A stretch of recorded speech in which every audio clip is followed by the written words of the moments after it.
Gilli craze ನೋಡಿದಾಗ ಸೈನಿಕರು vote ಮಾಡಿದ್ದು, ಪೊಲೀಸರು ವೋಟ್ ಮಾಡಿದ್ದು, ವಿದೇಶಗಳಲ್ಲಿ ಗಿಲ್ಲಿ ಫೋಟೋ ಹಿಡ್ಕೊಂಡು ವೋಟ್ ಮಾಡಿ ಅಂತೇಳಿ ವಿದೇಶದಲ್ಲಿ ಇರುವಂಥ ಕನ್ನಡಿಗರು ವೋಟ್ ಮಾಡಿದ್ದು, ಫಾರಿನರ್ಸ್ ಬಾಯಲ್ಲಿ ಗಿಲ್ಲಿ ಹೆಸರು ಕೇಳಿದ್ದು, ಇದೆಲ್ಲವೂ ಕೂಡ ಕೇಳಿ ನಿಮಗೆ ಈಗಲೂ ಕೂಡ ಗಿಲ್ಲಿ ಎಲ್ಲೂ ಓಡಾಡೋಕ್ಕಾಗ್ತಾ ಇಲ್ಲ, ಆ ಲೆವೆಲ್ಗೆ ಹವಾ ಕ್ರಿಯೇಟ್ ಆಗಿದೆ.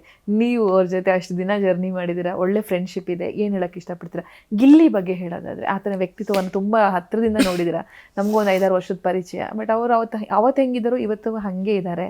ಸೊ ನೀವೊಂದು ಶೋ ಇಂದ ನಿಮಗೂ ಪರಿಚಯ, ಅವ್ರ ಬಗ್ಗೆ ಮಾತಾಡೋದಾದ್ರೆ? ಶೋ ಅಲ್ಲಿ ನಾನು ಮಾತಾಡಿಲ್ಲ ಜಾಸ್ತಿ.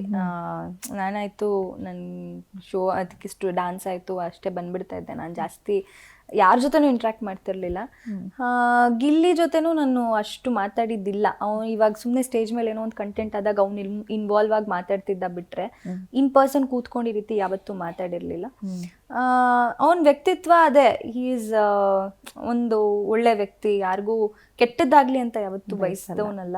ಸೊ ತುಂಬ ಒಳ್ಳೆಯವನು, ಏನೋ ನಿಯತ್ತಿರೋ ಮನುಷ್ಯ ಅಂತ. ಸೂಪರ್. ಯಾರ ಜೊತೆ ಆ್ಯಕ್ಟ್ ಮಾಡಬೇಕು ಅಂತ ಆಸೆ ಇದೆ? ಯಶ್ ಅವರ ಜೊತೆ ಅವತ್ತು ಹೇಳಿದ್ರಿ ಅವ್ರ ಜೊತೆ ಆ್ಯಕ್ಟ್ ಮಾಡಬೇಕು ಅಂತ. ಅದು ಬಿಟ್ಟು ಕನ್ನಡ ಸಿನಿಮಾ ಇಂಡಸ್ಟ್ರಿಯಲ್ಲಿ ಯಾವ ನಟ ಅಂದರೆ ನಿಮ್ಗೆ ತುಂಬ ಇಷ್ಟ? ಎಲ್ಲರ ಜೊತೆ ಎಲ್ಲರೂ ಒಂದೊಂದು ಕಾರಣಕ್ಕೆ ಇಷ್ಟ ಆಗ್ತಾರೆ ನನಗೆ. ಪ್ರತಿಯೊಬ್ಬರು ಒಂದಲ್ಲ ಒಂದು ರೀಸನಿಗೆ ಐ ಲವ್ ದೆಮ್. ಸೊ ಅವಕಾಶ ಸಿಕ್ಕರೆ ಎಲ್ಲರ ಜೊತೆನೂ ಮಾಡ್ತೀನಿ.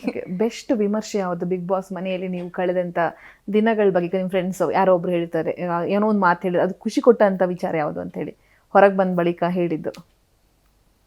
ಅಂದರೆ ಮನೇಲಿರೋ ಹೆಂಗಿದ್ರಿ ನೀವು ಅನ್ನೋದನ್ನ ಈಗ ಹೇಳಿರ್ತಾರಲ್ಲ, ನೀವು ಸೂಪರ್ ಆಗಿದ್ರಿ, ಹಿಂಗಾಡು ಯಾರು ಕೊಟ್ಟಂತ ರಿವ್ಯೂ ತುಂಬ ಇಷ್ಟ ಆಯ್ತು ನಿಮಗೆ? ನನಗೆ ತುಂಬ ಜನ ನೀವು ಹೇಳಿದ್ರಲ್ಲ, ಅಂದರೆ ಯು ವೇರ್ ಸ್ಟ್ರೇಟ್ ಫಾರ್ವರ್ಡ್, ಏನೇ ಇದ್ರು ಡೈರೆಕ್ಟಾಗಿ ಹೇಳ್ತಿದ್ದೆ.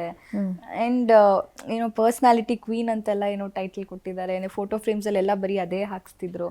ಸೊ ತುಂಬ ಚೆನ್ನಾಗಿ ಆಡಿದೆ.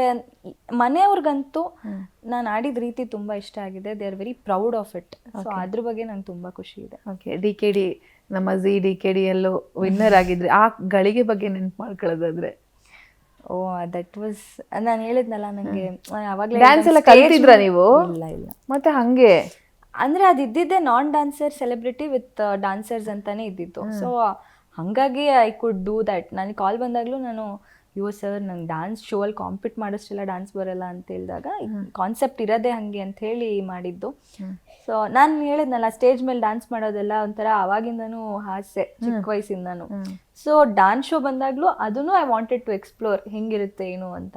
ನಾವು ಯೂಶಲಿ ಅನುಬಂಧ ಅವಾರ್ಡ್ಸಲ್ಲಿ, ಅವಾರ್ಡ್ ಫಂಕ್ಷನ್ಸಲ್ಲೆಲ್ಲ ಡ್ಯಾನ್ಸ್ ಮಾಡುವಾಗ ಶೂಟಿಂಗ್ ಮುಗಿಸ್ಕೊಂಡು ಈವ್ನಿಂಗ್ ಬರ್ತಾ ಹಂಗೆ ಸುಮ್ಮನೆ ಜಸ್ಟ್ ಪ್ರಾಕ್ಟೀಸ್ ಮಾಡ್ಕೊಂಡು ಬಂದ್ಬಿಡ್ತಿದ್ವಿ, ಅಷ್ಟೇ ಇರುತ್ತೆ ಅಂದ್ಕೊಂಡೆ. ಬಟ್ ಎಂಟೈರ್ ವೀಕ್ ಅದಕ್ಕೆ ಅಂತಲೇ ಡೆಡಿಕೇಟ್ ಮಾಡಿ ಇಟ್ಕೋಬೇಕು, ಕಂಪ್ಲೀಟ್ ಪ್ರಾಕ್ಟೀಸ್ ಮಾಡಬೇಕು, ಆ ಸ್ಟೆಪ್ಸ್ ಫಿನಿಶಿಂಗು ಎಲ್ಲ ನೋಡ್ತಾರೆ. ಅದು ತುಂಬ ಒಳ್ಳೆ ಎಕ್ಸ್ಪೀರಿಯನ್ಸ್. ಓಕೆ, ಸ್ಪಂದನ ಅವರ ಫ್ರೆಂಡ್ಶಿಪ್, ನಿಮ್ಮ ಮತ್ತು ಸ್ಪಂದನ ಫ್ರೆಂಡ್ಶಿಪ್ ಬಗ್ಗೆ ಹೇಳೋದಾದ್ರೆ? She was very good friend of main. ಅಲ್ಲಿ ನಾನು ತುಂಬ ಅದೇ ಹೇಳಿದ್ನಲ್ಲ, ತುಂಬ ಸೆಲೆಕ್ಟಿವ್ ಫ್ರೆಂಡ್ಶಿಪ್ ವಿಷಯದಲ್ಲಿ. ಅವಳ ಜೊತೆ ತುಂಬ ಹಂಗೆ ನ್ಯಾಚುರಲ್ ಆಗಿ ಆರ್ಗ್ಯಾನಿಕ್ ಆಗಿ ಒಂದು ಬಾಂಡ್ ಬಿಲ್ಡ್ ಆಯಿತು. ಅವಳು ಸಿಸ್ಟರ್ ಅಂತಲೇ ಹೇಳಿದ್ದಾಳೆ. ಇವನ್ ನನಗೂ ತುಂಬ ಸಲ ನಮ್ಮ ಅಕ್ಕನ್ನ ರಿಸೆಂಬಲ್ ಮಾಡ್ತಾಳೆ ಅಂತ ಹೇಳ್ತಾ ಇದ್ದೆ. So very nice person.